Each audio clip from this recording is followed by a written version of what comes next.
I am joined once again by Gail Ellis, who is from a company called Greenburn.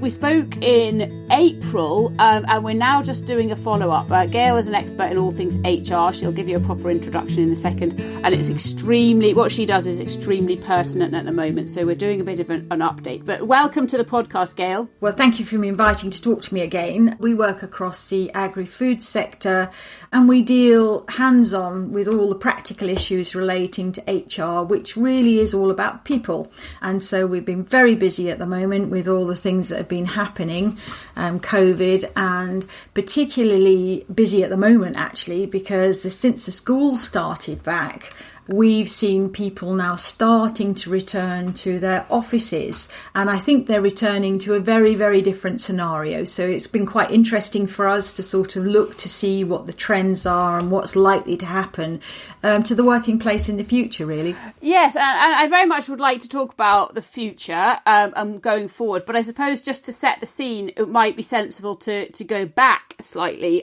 because when we last spoke, people were just starting to think about furloughing their employees, and in fact some people had never even heard the word furlough before because it's not something they'd been involved in.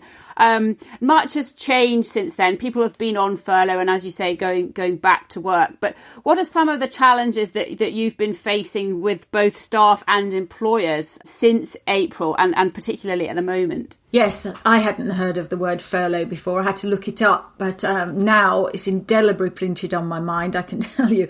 So there is a surprising amount of businesses that still have people on furlough, and we have a range of clients across the agri-food sector. So we have as well on our client base some restaurants, some small hotels, some farm shops. So in the main, most of them have still got people on furlough.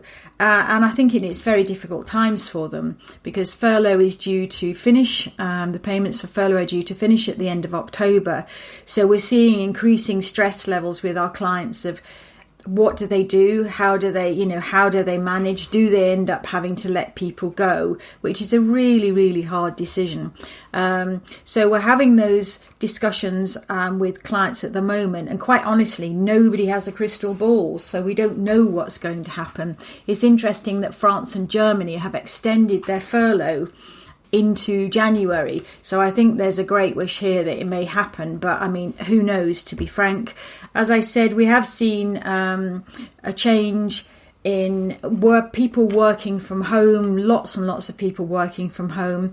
And I think going forward, that's probably we're going to see more of a blended working option, which is some working from home and some still going into the office. So there's going to be a fundamental change, I think, in the way that the workplace looks. Notwithstanding that, let's be frank, and there are many, many organisations in the agri-food sector that have just continued working throughout. Absolutely been working really hard and nothing's changed for them. So we're talking about here the businesses that typically have people working in offices as opposed to in production and manufacturing. So I think the furlough's been fantastic for most people. It's given, some comfort to some employees. But as we're now, people that are still on furlough, and now we're not starting to get calls, actually sometimes from the individuals themselves saying, how long am I going to be staying on furlough? So we're seeing that anxiety level starting to rise now. And so that's on one hand. And on the other hand, we're really working hard with businesses and managers to make sure that the people that they've got working from home are being supported in the best way they can be. Yes, and now I imagine, I might be wrong, but I kind of imagine that people who traditionally work in an office environment, they've been at home for all these months, they probably mostly fall into one of two camps, do they? The people who are desperate to get back to the office and the people who are thinking, oh, actually, I like working from home. This suits my life better. But how do you keep everybody happy in a situation like that? No, you're absolutely right. I mean, I think what's happening is what we're calling a sort of blended workplace is most people. I mean, we did a straw poll of about 50 small businesses a few weeks ago, but small businesses between 3 to 50 employees. And 70% of those said that they were going to be introducing more flexibility in the way people could work. Typically, when we looked at the median line, when we did our assessment of the data, is businesses are looking for staff to be in the office between 2 and 3 days a week and the other couple of days at home. That, I think, suits lifestyle a lot, particularly if you don't have to travel up and down the ring road, or you don't have to travel over the bridge in the morning. And it really does fit in with lifestyle, but it does have some disadvantages as well. And these are the things that we've been talking about, because we've noticed in some cases where people work from home, especially if they live on their own, they get very isolated very quickly. And so we ourselves have been consulted a number of times now about instances where mental health is becoming an issue. And it is, and it's the duty of care that the business and the managers have, cannot be underestimated here. So it's very, very difficult. If somebody doesn't tell you that they're struggling a bit, how do you spot it? How do you see it before it gets too bad? So there's some of the challenges that we've got at the moment. We think that by the blended type of working, sometime in the office, around colleagues, around other people, actually will keep the team, the sort of focus on team, the focus on belonging to something. One of the things we've seen is that the working from home has been great. I mean, actually, the people working from home with children, I've just felt sorry for them, quite honestly, because how they've done that homeschooling and worked as well, goodness knows, and it's an absolute feat. So going forward, I think we'll see a calmer situation from working from home. There's not the pressure, I think, there of having to look after children and maybe dependents as well. But how we manage that process, or as we're advising, as we manage that process as managers, I think it's really got to change quite a bit, because you don't have people in front of you. So you can't sit next to somebody and expect them to do 20 tasks a day. I think you've got to take a broader approach about how people deliver their work and when they deliver it. When they're working from home, does it matter if actually, if they prefer to work at 10 and 11 o'clock at night? In reality, as long as they're delivering what they're supposed to. So the key things, I think, for us in the last few weeks have been mental health, making sure that people feel supported. And we've come up with some suggestions from that, making sure people don't feel isolated. So it's quite complex. There's many, many factors to this. Going forward, actually, I think it'll be great, because I think everybody will feel that they've got options. It's great if you feel you've got options in life. And so an option that I don't have to be in the office 5 days a week, and actually I can work these 2 days from home, I think will really help people feel more comfortable in the workplace and will help retention levels. So there probably won't be as much moving around and job hopping. Yes, that's actually something I suppose I hadn't really thought of. If you're able to give people flexibility, then they're going to feel happier in their jobs, more likely than not, and so therefore will stay for a longer period of time. That makes a lot of sense to me. And I guess the return to work is also important for people who are perhaps younger and very much still learning, and they need to be with colleagues in order to learn and develop, or perhaps people who are quite new in a job.